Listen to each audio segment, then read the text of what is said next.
Donc, petite tier list Yu-Gi-Oh! En x2, une for kids, une originale, sur tous les personnages. Tous les personnages de l'anime seront classés. Le classement n'est pas compliqué. Top 3, ce sont les 3 meilleurs personnages. Excellents personnages, ce sont d'excellents personnages. C'est logique. Très bons personnages, très bons personnages. C'est logique. Bon personnage. Bon personnage. Nique ta mère. Selon les couleurs, bien évidemment, de l'animé. Rouge, c'est les Sylphers. Jaune, c'est les rats. Bleu, c'est l'obélisque. Et gris, c'est un peu en mode Chad, rebelle, le meilleur et tout. Sympa, c'est que ce sont pas de bons personnages, mais ils ne sont pas en soi très mauvais. Bof oubliable, ce sont vraiment...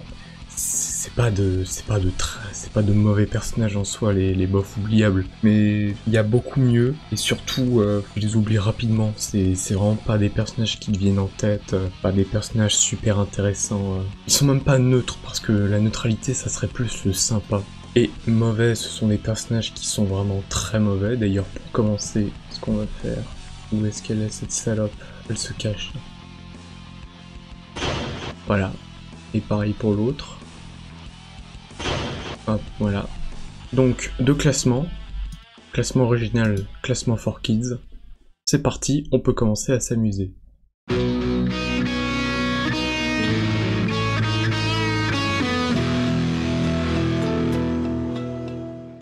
Donc, le classement for kids. On commence avec Bastien.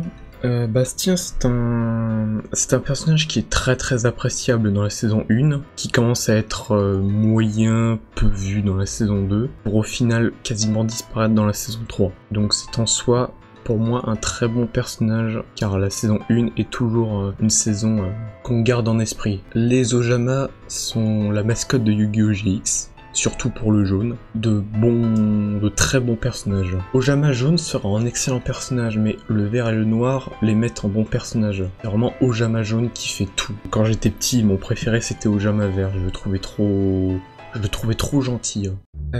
Alexia... Oh bah Alexia...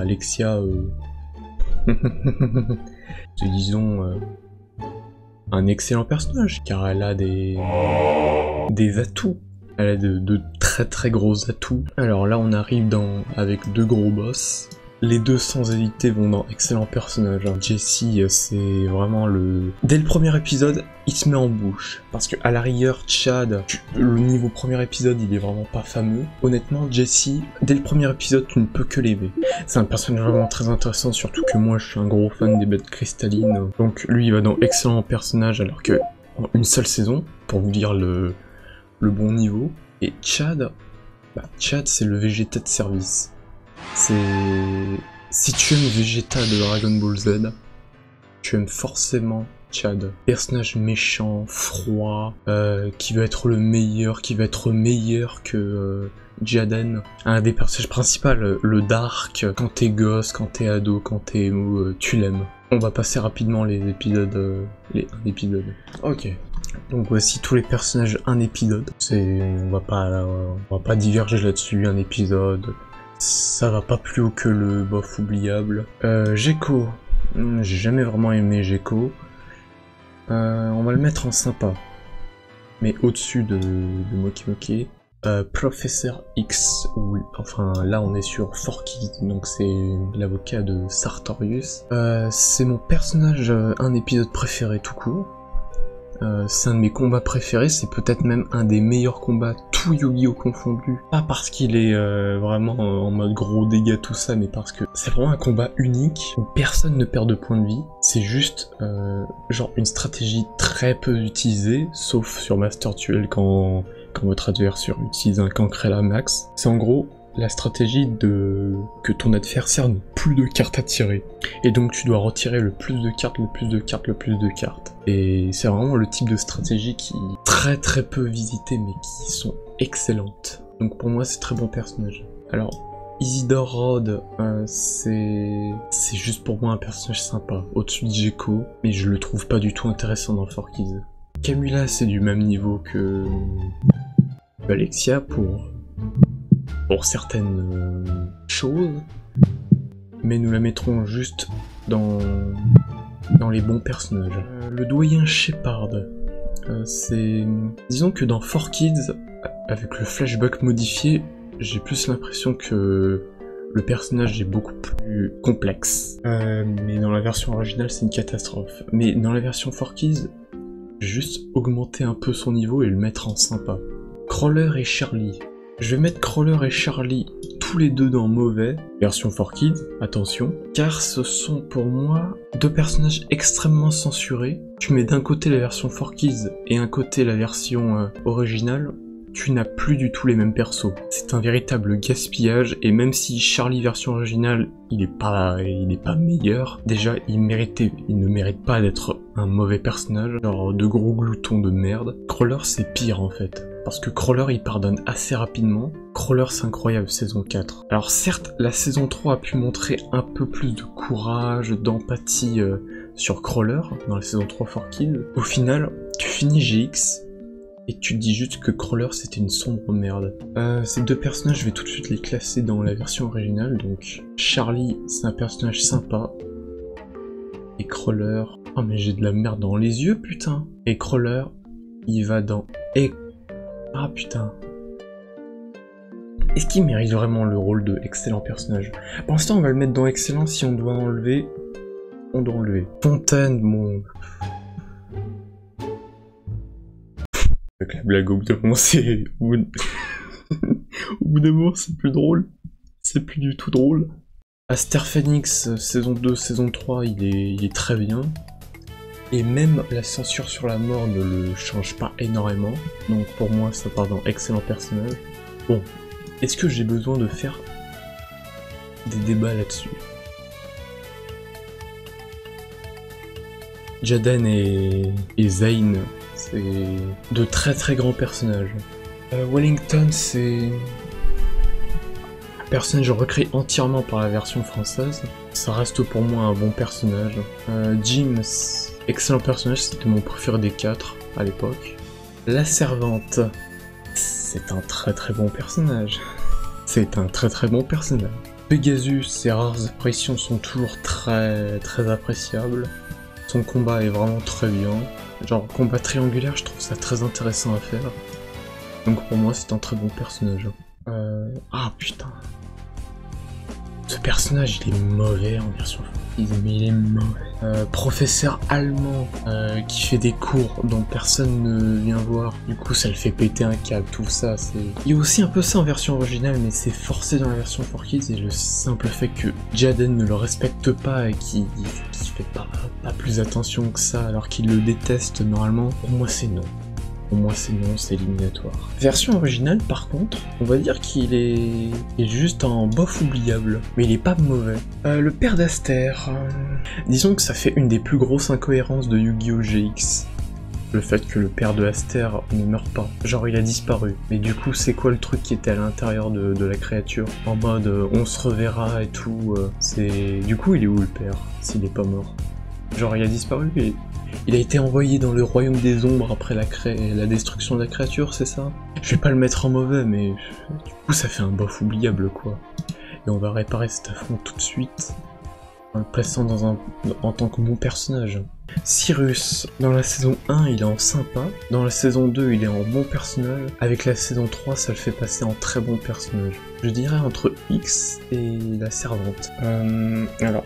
Le grand-père, c'est un mauvais personnage. Ils l'ont fait passer pour un gros sénile de merde.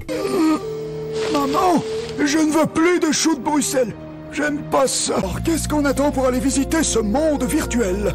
Vous plaisantez, grand-père? Je n'aime pas les salons de thé, et le thé fait des ravages sur ma vésicule. Ils l'ont fait passer pour un sale gros sénile de merde. Alors que, en vrai, c'est le personnage dit classique quoi. Alors qu'en soi, c'est un bon personnage, genre il reprend son rôle.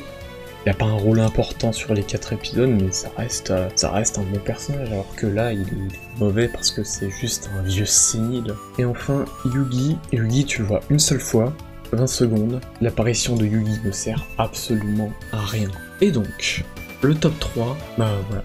Voilà, j'ai trouvé rapidement, facilement. C'est pour moi une très très bonne tier list 4Kids.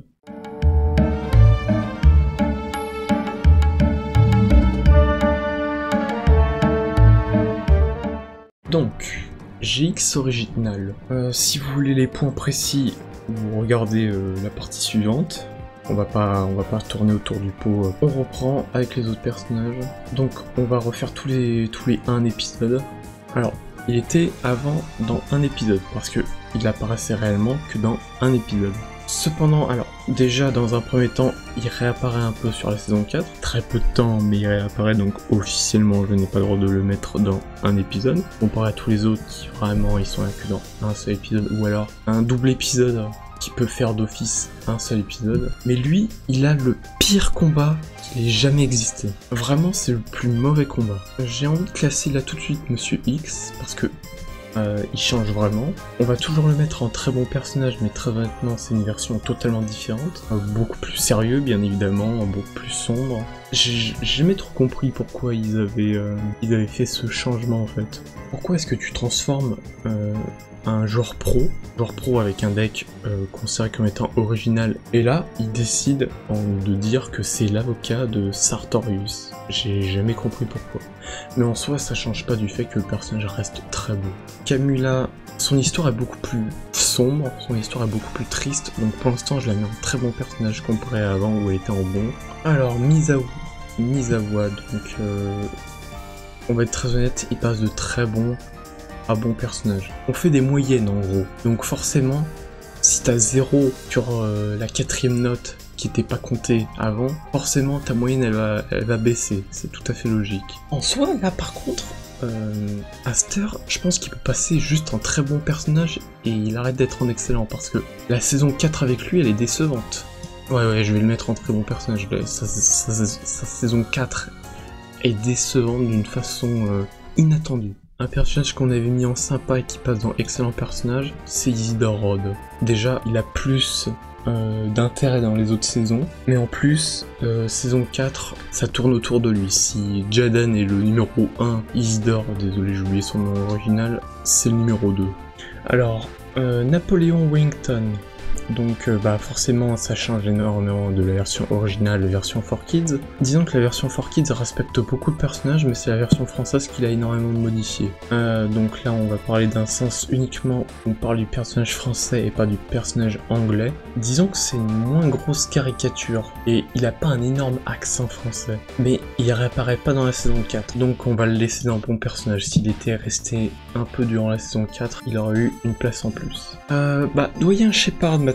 Mon petit doyen, comment tu vas, lol. Il a l'air beaucoup plus taré et beaucoup plus irresponsable en version originale. Du coup, ça les fait passer de sympa à un personnage qui est mauvais. Je trouve que le doyen, il est mauvais en version originale. Cyrus, maintenant Cyrus, c'est impeccable. Alors, le personnage change totalement, mais ça reste une caricature de Yugi. Donc on le laisse dans sympa. Yugi, là par contre, vu qu'il apparaît dans les 2 derniers épisodes, là c'est beaucoup plus sympa. C'est... Même on va le mettre en très bon personnage, qu'est-ce que tu veux. Yugi quoi, voilà. Là on arrive aux personnages qui sont apparus que dans la saison 4, donc je n'ai pas pu les classer. Donc on va prendre notre temps, tranquillement. Non, c'est pas Darknet, bien évidemment que non. Il s'appelle Night Shrew. Night Shroud. Night Shroud. Night Shroud. En français, c'est linceul nocturne. Linceul nocturne. Donc la linceul nocturne, c'est... en fait, son combat est un putain de Deus Ex Machina. Je trouve sa forme pas ouf pour ce que ça aurait pu être. C'est normalement la représentation du Royaume des Ombres. Bon, ça, le Royaume des Ombres n'existe pas, mais c'est un peu la représentation des ténèbres et de la mort. Je suis même presque tentant à le mettre en mauvais. Et je vais le mettre en mauvais. Pas me permettre de le mettre dans sympa. Et mauvais, mais mauvais dans le sens où esthétiquement il est pas super beau. Son combat je le trouve pas ouf. Je me suis presque emmerdé à le voir, son combat. Honest. L'ange de la loyauté. Les deux sont à classer bien sûr. Donc Fujiwara, enfance très triste. Un pauvre gamin quoi. Qui ensuite, syndrome de double personnalité pour essayer de se sauver. Donc il a son petit ange et tout, et je pense qu'il aurait dû mourir. Mais en soi, ça reste un bon personnage. Honest, quant à lui, Il manque cruellement d'apparitions, mais en soi, ça reste un assez bon personnage. Truman. Truman, je le trouve assez rigolo parce que tous les combats de Jaden, il les perd. Des fois, il enchaîne les défaites, genre, vous verrez le tableau victoire-défaite de Truman. Il perd tous ses combats, ça fait grosse victime et tout. Et après, genre, tu vois, en un épisode, l'épisode 173, il défonce tout le monde. Et je pense que c'est un des rares méchants qui perd sans avoir eu de défaite à la fin. Ou alors de défaites importantes, parce que toutes ces défaites, c'était juste des défaites en mode « Bonjour, je viens. Ah merde, il m'a battu en 3 tours, bon bah je repars. » Genre c'est pas d'horribles défaites en fait. Du coup on va juste le mettre en bon personnage, on va faire le tri après. Ça manque cruellement de sympa. Et enfin Sorano, c'est le pauvre bleu qui se fait prendre par les ténèbres, et les ténèbres utilisent son corps pour faire perdre tout le monde. Il est terrifiant en soi le Dark Sorano. C'est juste qu'à la fin on le revoit pas. Genre à la fin il est considéré comme un personnage normal et étudiant, alors que je pense qu'il a vécu les pires atrocités. Donc top 3... Alors, Jaden, sans hésiter de très loin. Je vais mettre Chad, mais je pense qu'après je vais mettre Fubuki, voilà, putain, ça fait 30 minutes que je cherche son nom japonais. La saison 4, c'est vraiment une bonne fin pour lui. C'est vraiment ce qui fait toute une conclusion autour de lui. Alors que dans la version 4Kids, bon, ça stoppe sur la saison 3. Dans la version originale, il est beaucoup plus sérieux. Après, on va classer, donc... Hop... Hop... N'hésitez pas à donner votre avis, c'était vraiment très intéressant.